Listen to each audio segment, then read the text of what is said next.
Welcome everybody to another episode of Basket Potters. I'm Aaron with Sebastian here. And on today's episode, there's going to be some law and order with joining us Detective Sergeant Frankie Bateman, aka Kathleen Munroe. Welcome to Basket Potters. Thank you so much for having me. I'm really really excited to talk to you guys. Excellent. So, we'll kick things off about the show. So, what does the average day look like filming on set? Okay. We tend to start pretty early in the morning. Like maybe anywhere between like 4:30 and 6 o'clock kind of pick up to start the day. Um they take I don't wake up looking exactly like I look when I walk onto the set. So luckily we've got a team of professionals who put us through hair and makeup. And then depending on whether we're on location or in the studio, we just kind of crank out scenes all day. We have an amazing crew that works really efficiently and really with a lot of skill. So we just kind of like we go through a number of pages. We shoot out of sequence, so whatever's happening in the location we cover. And then, some amount of hours later, maybe it's 12, maybe it's more, we're wrapping it up and doing it again the next day. Wow, so like every day, kind of like just super long hours, nonstop until like all the scenes Yeah, are it recorded. kind of can be. I mean, it's like in that sort of TV, right? Like it's sort of the schedule that we use. It always blows my mind. I also apologize. There's construction happening outside, and it is making some beeping noises. So I apologize. You hear that? Um, it's living in downtown Toronto. You know what I mean? But Yeah. it's yeah, it ends up being about, I'm trying to remember if it's 7.5 or 8.5 days that we shoot per episode because we're not shooting right now. Which sounds like a lot of time to get like what effectively takes up an hour on TV, but there's a lot to cover. We get some amazing guest stars in, we move around the city a lot, so we just kind of crank it out. And like you're also, a part of an pretty much an all Canadian cast. Like all of your co-stars are fellow Canadian, Mm. and you were recently nominated for a Canadian Screen Award. So like, what does it mean being part of an all Canadian cast and nominated for a Canadian Screen Award? That's such a nice way to ask that. It feels so good. Like it just feels like um to be to be recognized because like it's people in the industry that vote for this stuff, and so to be kind of seen and to have the response from the people within the industry, the people that I get to work with or intersect with, or people that I watch on TV from here, or whose work I watch on TV in various capacities. Like it just feels so meaningful to have this be the show, this be the moment. It's a show that I'm so proud that it's Toronto for Toronto, that the writers know the city. We're not kind of like, we're not coming in as outsiders trying to like, give some vague impression of a place. We're really making the show from within the city and within the country. It's very Canadian, and it just I can't, I mean, it's hard to even put words to it. And also like the nominees in this, not to like, people are always like, oh, and the nominees are so great. You got the fellow nominees. But, like the fellow nominees are so good. Hmm. One of the first people I got in touch with was Carolina Barzak, who's on Plan B, and Francois Arnault is a good friend of mine. We're in the same category. Just and Esmeralda for one, not in my category, but like there's so many friends of mine and so many people I don't know but whose work I admire in this stuff. So it feels like there's a community for real, you know? So I was just wondering, so if you had courtside seats to Raptors game, for example, which one of your cast members would you bring with you and Well, why? I can answer this question from experience because one time I was Yeah. lucky enough to get courtside seats from like through the show. I'm really shameless. Like if ever we're in a promotional phase, as we are sort of, we're rounding out season three stuff now because we're airing. I'm always like, okay, but what about the Raptors? Like, can it maybe Yeah. and like And so I got my wish come true last year, and so I took Karen Robinson because Karen Robinson, who plays Oh, Wholeness on the show, obviously, she and I yeah. are really good buddies. She's amazing, and she cares. She cares about basketball. She's I mean, like one of the best hangs, I would say, of no, I'm not ranking my castmates. They're all but she and I can kind of get into chatting about Raptors stuff. And yeah, I mean, frankly take any of them. Casey, I would see a baseball game with because he's like the baseball guy. But yeah. So, I watched your Sports Night interview as well, and I heard about that basketball episode you you guys were talking about. I'm So, did you guys come up with anything yet, or no? No, Is that yeah. still in the air? It's like, look, the gears are turning, and I just will like, I mean, I don't really care what it is that gets us in that building. Maybe like, who knows, intersecting with the Raptor. This is all in my imagination and nowhere else. But anytime we speak it into existence in something like this, it maybe, could happen at some point. We did we did baseball. We did the Rogers Center. Yeah. Feels Yeah, I saw that one. That one was amazing. Yeah, now they have to have something similar. Now they got to have basketball at ACC. Well, sorry, Scotiabank I know, Arena. right? It's always going to be ACC to me, Yeah, but yeah, yeah. I mean, I'm still getting over calling it the Sky Dome, yeah, the Rogers Center. So I hear you on that. But yeah, I mean, look, you're not going to hear any resistance from me if anything ever comes up within the show that brings us to Scotiabank.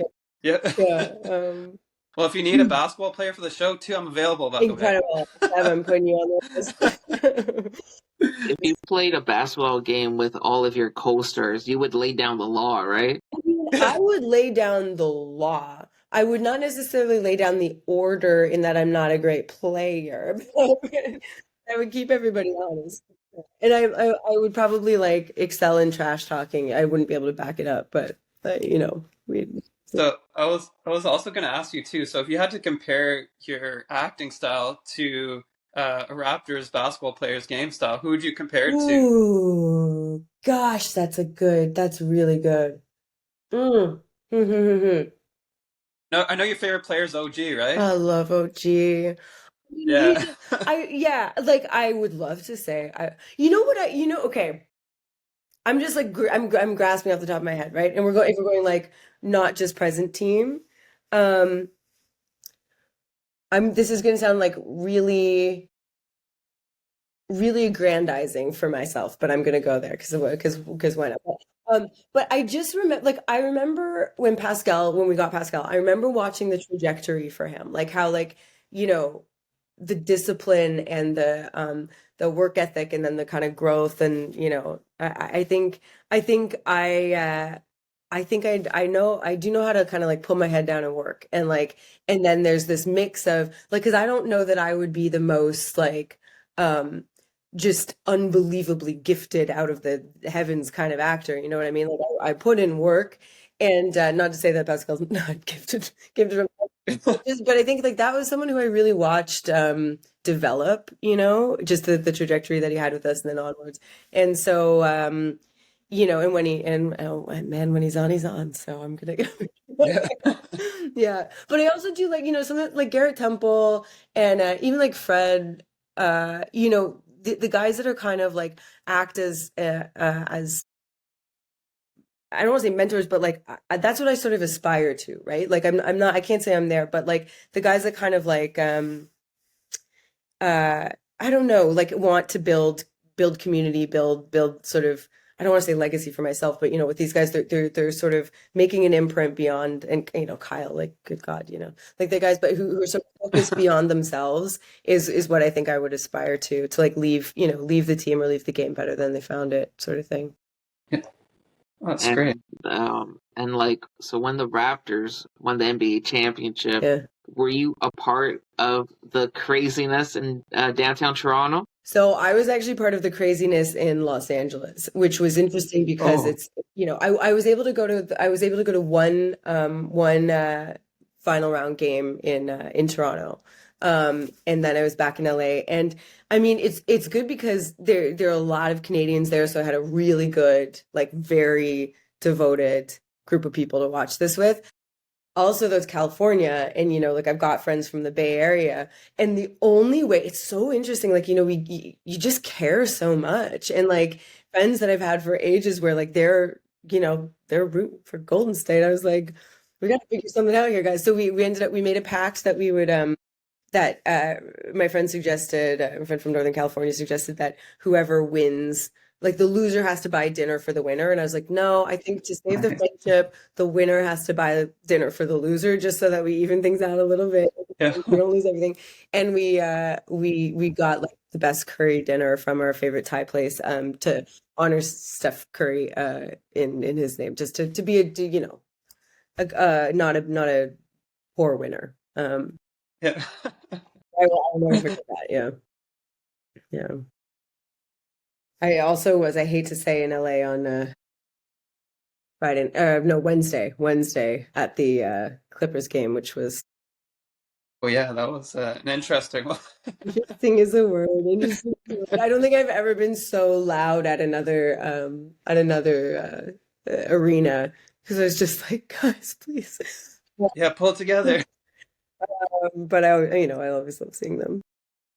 So I meant to ask you, but I think I got cut off. I was going to ask you, so what made you become a Raptors fan, and what era was that in as well? So I mean, I remember when I was a kid hearing that the team was coming. I remember paying attention to the in the newspaper they had a poll for like people would vote on what name they wanted it to be. And I remember thinking honestly at the time I was like a little kid and I'd seen Jurassic Park and it was so scary. And I was like grown-ups aren't going to choose Raptors or T-Rex was up there too, remember? And I was like cuz like that this movie just came out and like that's not gonna age well, you know? And then it was Raptors, and I was like, okay, I'm in. And I was a big Blue Jays fan back then as well, and so another Toronto sport felt really exciting. And then when I moved to Toronto when I was in my like late teens, that's when I started going to games. I think I'd gone to a couple games, but my uncle Len would take me sometimes. I'd go in the Sprite zone up top. Um, Oh, yeah. Even from Hamilton, I would go in and see, like Vince Carter, Tracy McGrady, Damon Stoudemire. There were Yeah, they were. phases. I'd say that I had a little bit of a drop off when I first moved to California. It was just sort of orienting there, and now it's a lot easier to follow this stuff at a distance because there's podcasts and there's social media, there's all this stuff. But my dad and my brothers, and I always say my dad and my brothers, my mom also is into this stuff. I think it's just like it ends up being the zone that me and my dad and my brothers really, really connect on. I always joke that like the things that we have in common are Raptors basketball and Tim Robinson, who's a comedian that we Oh, nice. Yeah, yeah. so yeah, and then but I'll say like being back in Toronto, I have the very, very good fortune of sharing some seasons tickets with my brothers and my dad that they've had for a very long time. Like they got in, when it was they, I think they got in at the time when a buddy of my dad's was trying to get rid of Raptors seasons tickets because he had to buy like this guy had to buy them if he wanted Leafs tickets. Like it was that kind of package deal. So I have the very good fortune of being able to just go to a lot of games, and that's where I feel like yeah, really connected. So I also had a question. So a lot of people are saying the 2025 Blue Jays are similar to this year's Raptors. In your opinion, would you say those two have similarities, like chemistry wise, or any other similarities between the both? Chemistry wise is cool because I think like I mean, obviously the 2025 Jays like went the distance. I think the Raptors this year, what I love to see because we know that they have chemistry, we know that they fight hard, we know that they can really show up, that we know that they can perform even against some of the top teams because we've seen it, right? Like, and I think, and even like, something like the Denver game on the road where it's a loss, but it's still like a close, you see the fight. Yeah, they're still in it. Yeah, and then you get the Pelicans, you get the Rockets. What are you gonna? But I think like even watching, I was just seeing Sandro talk about going to see the 905 and like just kind of Oh yeah. giving some attention to fellow players, giving attention, like the spirit feels really good, and I think in that way, like the chemistry, the spirit, the vibe, the showing up when it's possible. I think, yeah, I would say that. sorry, that's my dog. They're both sitting right beside me. I'm trying to tame them both so that they don't bark like crazy. Well, I mean, if they show up on camera, you're not going to get complaints from me because I love them. Anyway. Yeah, that's an interesting comparison, though, for sure. And right now the Raptors are fifth in the Eastern Conference, Mm, but everything like from fifth to 10th, it's like I it's know. just so close. I know. And like the playoffs started today, right now the Raptors play Cleveland, but given how things can be unpredictable and turn out, the Raptors could play New York or Boston or Detroit. Like of those teams, who would you say like would be like the best matchup for the Raptors? Like who would you want to see the Raptors face? I don't want to see the Raptors face New York early because I just think there's like it's like almost like a little not that I don't think they can show up, but I just there's something that feels a little bit like there's a mental thing to get over or something there. I think I you know what I wouldn't gosh Is it the OG factor? maybe it's but I mean, but the thing about though me watching this, I actually really like this Knicks team. I really do. I like. Look, I love basketball. I like a lot of these teams, a lot of these guys. Of course, I want our guys to go as far as they possibly can. The consolation to New York, taking it, which I'm not saying they would. Is that I get to see OG get it in. But yeah, I mean, I would feel better about them getting Cleveland than New York for sure. Boston is scary now. I don't know. Like Boston, I don't want to. Yeah, I want to see second round for our guys. I don't know. Yeah. I would go. Yeah, maybe maybe for some reason I just have a better feeling about Cleveland. I don't know. What do you think? Yeah. What do you?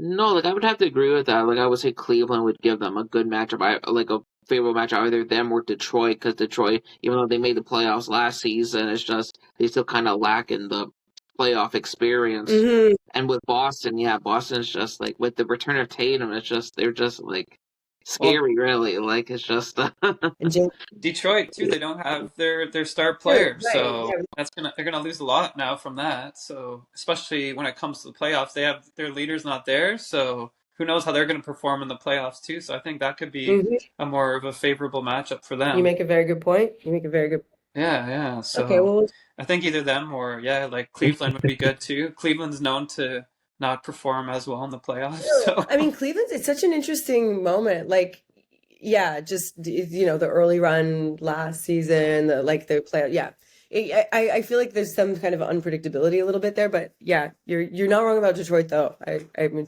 factoring all that in. and I think too, like we all of our players, like if we have that chemistry we had in the first half, like I Yeah, think yeah. I think sky's the limit for this team too. Like we were on a great roll at the start, and then just something happened that just derailed them for some reason, which I don't know if that was like internally or what, but Yeah, something happened there that it's just messed with it's them. funny, right? And I will say, okay, look, I'm not trying to say like, oh, acting is like sports because man, these guys are absolute, physical and mental genius. Well, you see the charges, so they might Yeah. be. But I think, there is something that happened like the parallel sometimes that I like sort of get a kick out of seeing between like not to say like there are too many parallels between what I do and what they do, but there's a certain amount of just like stamina over time, like to show up the same to show up the same or to like really perform without an off day. We're human beings at the end of the day too. And so you never know. Like, for me with acting, it's not a solo sport either. I've got my whole not my whole, we're all part of the same cast. We're part of the same crew. There's a ton of people behind the scenes there as well. And so you never know what is happening beyond what you end up seeing. And so, yeah, whether it's chemistry, whether it's vibe, whether it's just people getting in their head, I know I always, like, for me, I act the best when I feel like I'm doing a good job. Like, if I'm like second guessing or if I'm like, oh gosh, like I feel like I haven't had a great, like last episode, I felt kind of clunky, whatever, I'm not going to come in with the same kind of like ease. And I think that's what I see with them sometimes, not to get too like outside of the, the physical material world here, but sometimes there's like just such an ease between them where it's like, it just feels like they sort of feel each other out there, and are like really connected. And then sometimes, I hate to say last Wednesday, like it just feels a little like heavy or clunky, or like the rhythm isn't there, the passion isn't as obvious. I'm not saying they don't feel it. And I also am always careful to say, like, look, I'm a fan. I'm not an analyst. And for me, being a fan means you get there before the game starts, you stay there until the game ends, you cheer them on no matter what, no matter how high up they are, how far down they are. And so I don't mean to say anything negative about them, but the ease and the chemistry are not things you can always quantify. So I was going to ask you too. So um, I know you mentioned consistent play and everything like that, and I was just wondering. So do you think sports betting and fantasy sports are good for the game, or how do you see that in your opinion? So I haven't participated in fantasy leagues for a bit. I have done it before. I think fantasy leagues for me are a great way to be really engaged in the league, because you have like personal stakes that are kind of scattered around. And I think paying attention when you're invested in that kind of thing, and I can, dare I say, be like a little bit competitive. So I do if I'm gonna do something like that, I want to do it well. Um, Betting's not a thing I get into. It's just not like, kind of not for me.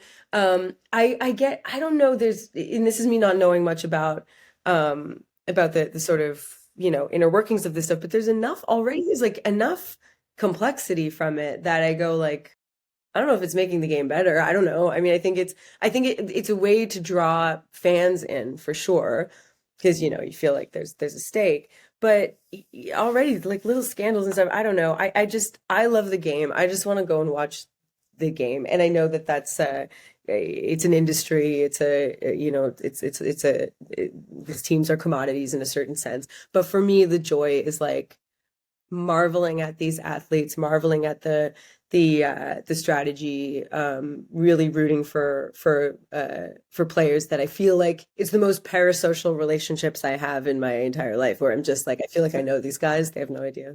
But to like and it almost feels like, for me, the joy of watching a season is like, it almost feels like Game of Thrones or something, or like a big game of Risk, or like watching all the kind of league dynamics, and then like how people push forward, recede, like what the strategies are. So that's the joy for me. I personally don't gain joy if I am going to financially win or lose on something pertaining to this.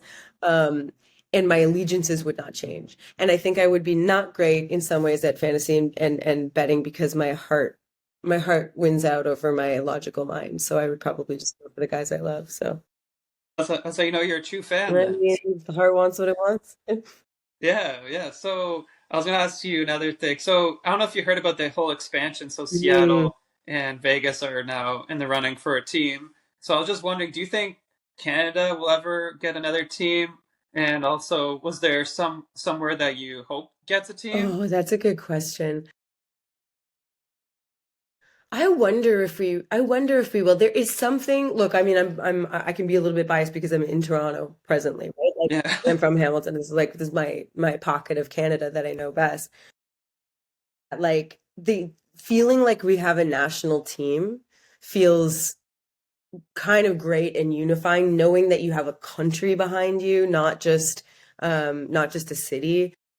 That this feels like, when we say like we the North, we mean like this is an entire body of land that is like, feels sort of backing these guys. But of course, I'd love to see Canada in there more as well, on the other hand. So I think it would, I think it would make sense to go sort of more coastal with it, just to spread things out. It's like this.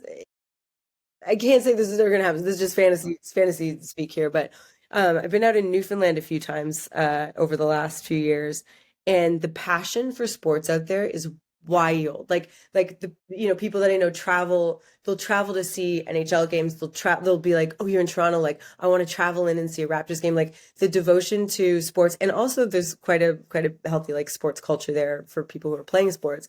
Like, I don't know if I've met many fans like the fans out east, personally. and it's so far removed geographically from the rest of the country that I think that would be sick. But it's just fantasy. That is a dream zone. Yeah. Well, Newfoundland does have. I know they do have a team in the CBL, which is the Canadian League. So that's good. So that maybe that'll build into something else down the road. Yeah. So hopefully it I does. am Yeah. loving like the percentage of or like the concentration of Canadian players right now. Like it's I mean, and not to brag being from Hamilton here, we got a little but the way Canadians are like showing up in basketball is really fun. And I just mentioned this when I was on Sportsnet the other day, but like my friend Shona Thorburn I grew up with in Hamilton, who played for the WNBA and the Olympics and like women's basketball too. To see, like, I'm so stoked for the Tempo to come here. I have season tickets to that too. So, Canada, Nice. yeah. That was going to be my next question. Yeah, Beat me to it. yeah. I almost wore my Tempo's swag sweatshirt, but I put my Raptors hat. Thank you. You know what? This is the NBA paint, like the guy who does. Yeah. When I saw that, I couldn't even believe that was I know, real. it's so cute. And It's so he cool. made like black ones and white ones, and the black ones sold out, so I got a white one and dyed it purple. But so, Oh, nice. Yeah, it's a really cool hat. but yeah, no, Temple I'm so stoked for. And like I have to admit, I mean, this is on me that like my knowledge, my literacy in WNBA is not as high as it is in the NBA. So I'm excited to just give myself the time and energy to pay more attention to the dynamics of that league because those athletes are unbelievable. Yeah, for sure. And so with Kathleen Munroe here on Basketball Orders, earlier you mentioned that on Law and Order Toronto, there have been a lot of guest stars. One of them being Toronto Mayor Olivia Chow. Mhm. What was that like, and were you nervous? Yeah, it's funny. I mean, I think look, I've spent a lot of time in LA. I've worked in a lot of different places. I've been very, very lucky in my career to meet a lot of people. And sometimes I meet people that are exceedingly famous in the film industry, television industry, or exceedingly talented, and it's cool. But it's sort of like the more homegrown stuff that like hits me a little harder. So yeah, I was super nervous to meet Olivia Chow. I really like Olivia. I'd met Jack Layton back in the day. And I feel like maybe even Olivia way back before she was mayor. But the cool thing now is, and I am just gonna I was like, not to brag, this is a flex for sure because it comes from just luck of being around. But when she came on the show, I was, yeah, very, very like I had to remember what to show up and trying to be like a really good ambassador. And now we've run into each other like a handful of times, like enough that when I see her across the room, she's like, hello. And then we go and we chat and like we have some sort of familiarity. And she's sort of also, I think, become comfortable around the group of us in a way beyond just like sort of saying hello and shaking our hands. So yeah, Oh, awesome, awesome. Yeah, that's great, to be a part. And now it's like basically you have her as a friend now, which is I mean, not many people can say that, right? Being friends with my dear friend, Toronto Mayor. we don't have each other's numbers yet, but one day. You're working on it. Speaking of work, are there any like future projects that you're working on? So the main thing right now is Law and Order for sure. That's like my main contract. But I've been writing for a while. I've had some things in development that I've written, and I've just started directing. So that's sort of the thing that I'm the most that I devote a lot of my creative energy to when I'm not at Law and Order. I had a really fun time doing St. Pierre this year. I love it, like Alan Hoggle. That whole crew is just so great. And I just shot a movie that I don't think I can talk about yet, but it's got in particular like one sort of Canadian. Well, it's got a few amazing Canadian actors and one Canadian actor that I've always really wanted to work with. And I won't say more than that, other than I will maybe say Kids in the Hall. Maybe Kids in the Hall. It's not the thing itself is not Kids in the Hall, but there's a I got to sort of intersect with somebody I really respect on that. So that's coming at some point. That's a tease right there. Stay tuned. Yeah, I actually have absolutely no idea how much I'm allowed to talk about, so I'm gonna be real quick, but I was very excited. For sure. Totally understandable. Yeah. And like, how can people just like keep in touch with you, like follow you on like social media and like just keep up to date with Law and Order Toronto? Yeah, definitely social media. I mean, I'm only on Instagram, and that is yeah, that's the way that I sort of engage in this stuff. But also like in Toronto, and I'm not saying this happens all the time, but when people do come and just say hi and just chat, it's so nice. Like it's all just like very, very, very sweet. So if anyone's, run into anybody out there and they want to ask a question about the show or whatever, just ask me. I'm very like, but then yeah, otherwise Instagram is the way. And that's where they the social media for the show kind of keeps everyone posted on stuff too. I usually do my own, like I usually go against the not against it, but like the kind of show publicity is amazingly done. These people are incredible, and I always try to do something a little bit different with how I talk about the episodes because I get this connection to the process. But yeah, and there it's just my name, Kathleen Munroe. Well, thank you, like Kathleen. Thank you so much for taking some time to join us today on Basketball Orders. And for those that are watching, listening right now, you can, keep up to the, watch Law and Order Toronto every week on City TV. Thank you so much, Aaron Sebastian. So nice to chat with you. Thank you. Yeah, nice to meet you as well. Yeah. Hope to see you again. Yes, for sure. Have a good one. Take care. You too.